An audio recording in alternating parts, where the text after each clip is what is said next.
पासवान को लेकर क्या कहेंगे? वो कह रहे हैं कि राजद जो है कांग्रेस की पिछलग्गू पार्टी है। मुझे तो हंसी आती है ये सोच करके कि वो कौन रहा हनुमान। क्या उनकी अपनी पहचान है? हनुमान होने की पहचान है उनकी? अरे कुछ तो सीखिए अपने पिताजी से। कम से कम ये तो था रामविलास जी में कि झुकना नहीं जानते थे। ठीक है, कई बार कॉम्प्रोमाइज किए, लेकिन हनुमान बनके नहीं किया, एक लीडर बने रहे। बिल्कुल बिल्कुल डेफिनेटली वही करते लोग, क्योंकि हमेशा से लाइन देखिए ना, लाइन लेंथ वही ले रहे थे हमेशा संविधान के खिलाफ। तो आरएसएस जैसी संगठन जिसको सरदार पटेल ने भी बैन किया, वो एक कारण के चलते बैन किया। वो जानते थे कि देश में आग लगाने का काम अगर कोई कर रहा है, माहौल खराब करने का कोई काम कर रहा है, सांप्रदायिकता को बढ़ाने का कोई काम कर रहा है, तो आरएसएस है। मैं चाहती हूं कि अगर इंडिया अलायंस की जब हमारी सरकार बनती और खासकर बिहार में बनती है, संगठन को बैन किया जाए। आखिरी सवाल रहेगा, अगर लालू जी के राज को बताना है, कहा जाता जंगल राज था, कोई काम नहीं हुआ, तो कैसे बताएंगे तुम शब्दों में? लालू जी के राज के को हम ऐसे बताएंगे कि आपके कैमरे के सामने मैं खड़ी हूँ, ये पत्रकार ज्योति जी हैं, हम दो महिलाएं खड़ी हैं जो उस तबके से आती हैं जिन तबके की महिलाओं को कहा जाता था कि चप्पल पैर में नहीं चप्पल माथे पर होना चाहिए। ये महिलाएं आज खुल करके बोल रही हैं, लिख रही हैं, पढ़ रही हैं, एक सवाल पूछ रही हैं, एक सवाल जवाब उसका जवाब दे रही हैं। यही तो है लालू जी का स्वर्णिम काल जिसकी बात हम। हेलो दोस्तों, आज हम लोग देखेंगे कि राजद के फीमेल प्रवक्ता प्रियंका भारती को, जो एक इंटरव्यू के दौरान भारत सरकार में मंत्री जी हैं जिनका नाम है चिराग पासवान, और बिहार के डिप्टी सीएम सम्राट चौधरी को और अभी नए नवेले किशोर पांडे को किस तरह से रगड़ते नजर आएगी। जैसे कि प्रियंका भारती बाबा साहब भीमराव अम्बेडकर और परियार और ललाई सिंह यादव जी के विचारधारा से भरपूर उत्साहित है, जिसके कारण आज के डेट में इनमें गोदी मीडिया इनसे डर रही है। दोस्त, वीडियो आगे देखने से पहले आपसे एक रिक्वेस्ट है कि वीडियो को लाइक और शेयर और चैनल को सब्सक्राइब कर लीजिए। तो चलिए वीडियो शुरू करते हैं। तो करना। चिराग पासवान को लेकर क्या कहेंगे? वो कह रहे हैं कि राजद जो है कांग्रेस की पिछलग्गू पार्टी है। मुझे तो हंसी आती है ये सोच करके कि बोल कौन रहा है? हनुमान। क्या उनकी अपनी पहचान है? हनुमान होने की पहचान है उनकी? अरे कुछ तो सीखिए अपने पिताजी से। कम ये तो था रामविलास जी में कि झुकना नहीं जानते थे। ठीक है, कई बार कॉम्प्रोमाइजेस किए, लेकिन हनुमान बन के नहीं किया, एक लीडर बने रहे। आपकी रीढ़ की हड्डी इतनी जल्दी कैसे टूट गई भाई? वो तो बुढ़ापे तक नहीं टूटी, आपकी टूट गई।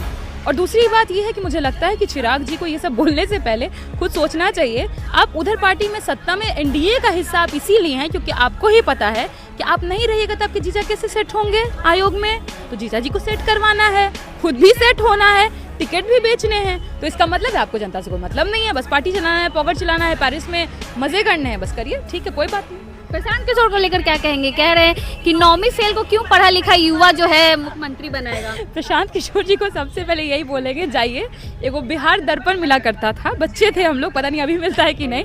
जाइए बिहार दर्पण पढ़िए, पता चलेगा यहाँ पर कितने डिस्ट्रिक्ट्स हैं, कितना लोकसभा है, जिसका आपको अंदाजा नहीं है। कहाँ घूमे थे? मार्च पर घूमे थे कि बिहार में घूमे थे? बोलते थे ना बिहार का चक्कर लगा लिए, किसी ने पता चला कितना जिला है। बचवा यहाँ जानता है। और अगर आपको थोड़ा बहुत ट्रेनिंग चाहिए, मेरे घर आ जाइएगा, फतुहा घर है, मेरी छोटी सी बहन है, वो भी आपको पढ़ा देगी। 40 जिले बोले इसलिए मजाक उड़ा रही हैं आप। नहीं, बात ये नहीं। देखिए, मुझे खुद ये एहसास होता है कि शिक्षा किसी डिग्री से नहीं मापी जा सकती। और अगर ऐसा होता तो संविधान में भी नियम कायदे कानून सबसे ज्यादा देश के पढ़े व्यक्ति बाबा साहब खुद लिख करके जाते कि जो शिक्षित होगा वही नेता बनेगा। और जो सबसे अहम बात है वो ये है कि आप खुद देखिए ना, प्रधानमंत्री मोदी को देखिए, योगी जी को देखिए, अमित शाह को देखिए, अमित शाह जी के बिटवा को देखिए, कोई अंग्रेजी बोल पाता है? यहाँ तेजस्वी तो फर्राटे में इंग्लिश में इंटरव्यू दे रहे हैं पूरा का पूरा। मेरा ये भी नहीं कहना है कि सिर्फ इंग्लिश बोलने वाले शिक्षित लोग हैं, लेकिन फिर आप ये देखिएगा ना कि जिस समय में अमित शाह जी ये कहते हैं इंग्लिश बोलने वाले को शर्म आनी चाहिए, मुझे लगता है इसीलिए कहते हैं क्योंकि उनके बेटे कांग्रेचुलेट भी नहीं बोल पाते हैं, वो बोलते कॉन्ग्रेचुलेट।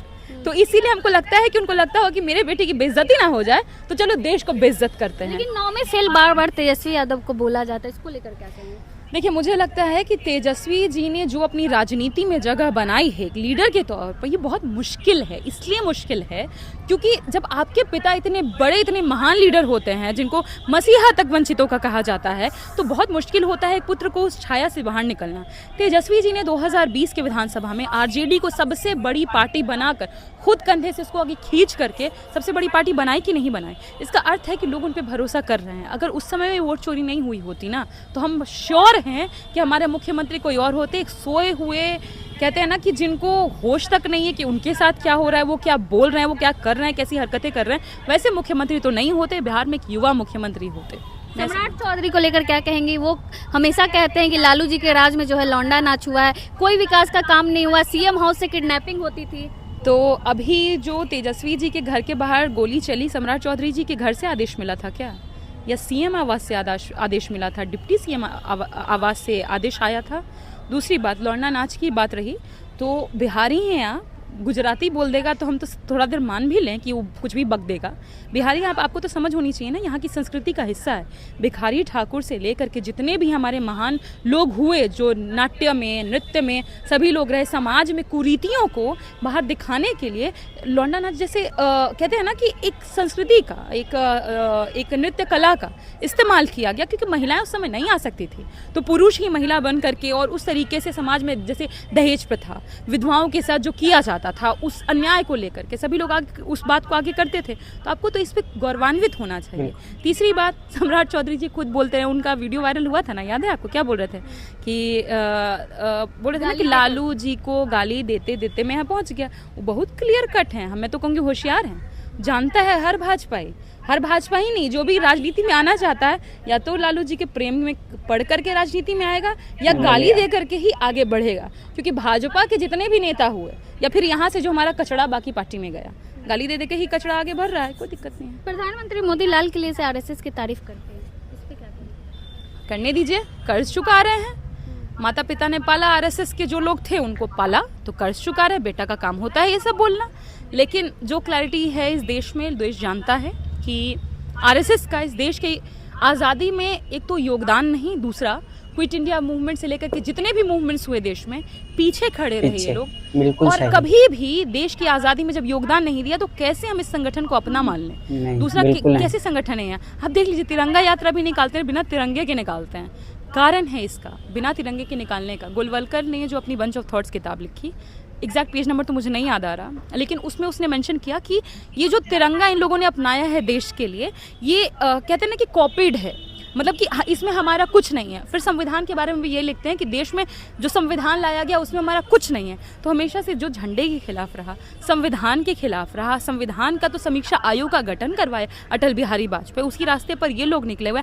आप देख लीजिए ज्योति जी, हम लिखवा के दे रहे हैं, ये तो ये लोग का सीट कम हो गया तब ना, ये तो संविधान खत्म कर देता है ये लोग। और सबसे पहले आरक्षण पर प्रहार करता है ये लोग, जो जिसके बिल्कुल डेफिनेटली वही करते हैं ये लोग, क्योंकि हमेशा से इनका लाइन देखिए ना, लाइन लेंथ वही ले रहे थे हमेशा संविधान के खिलाफ। तो आरएसएस जैसी संगठन जिसको सरदार पटेल ने भी बैन किया, वो एक कारण के चलते बैन किया। वो जानते थे कि देश में आग लगाने का काम अगर कोई कर रहा है, माहौल खराब करने का कोई काम कर रहा है, सांप्रदायिकता को बढ़ाने का कोई काम कर रहा है, तो आरएसएस है। और मैं तो चाहती हूँ कि अगर इंडिया अलायंस की जब हमारी सरकार बनती है और खासतौर बिहार में बनती है, ऐसे संगठन को बैन किया जाए। आखिरी सवाल रहेगा, अगर लालू जी के राज को बताना रहे, कहा जाता है जंगल राज था, कोई काम नहीं हुआ, तो कैसे बताएंगे कम शब्दों में? लालू जी के राज के को हम ऐसे बताएंगे कि आपके कैमरे के सामने मैं खड़ी हूँ, ये पत्रकार ज्योति जी हैं, हम दो महिलाएं खड़ी हैं जो उस तबके से आती हैं जिन तबके की महिलाओं को कहा जाता था कि चप्पल पैर में नहीं, चप्पल माथे पर होना चाहिए। ये महिलाएं आज खुल करके बोल रही हैं, लिख रही हैं, पढ़ रही हैं, एक सवाल पूछ रही हैं, एक सवाल जवाब उसका जवाब दे रही हैं। यही तो है लालू जी का स्वर्णिम काल, जिसकी बात हम हमेशा करते आए।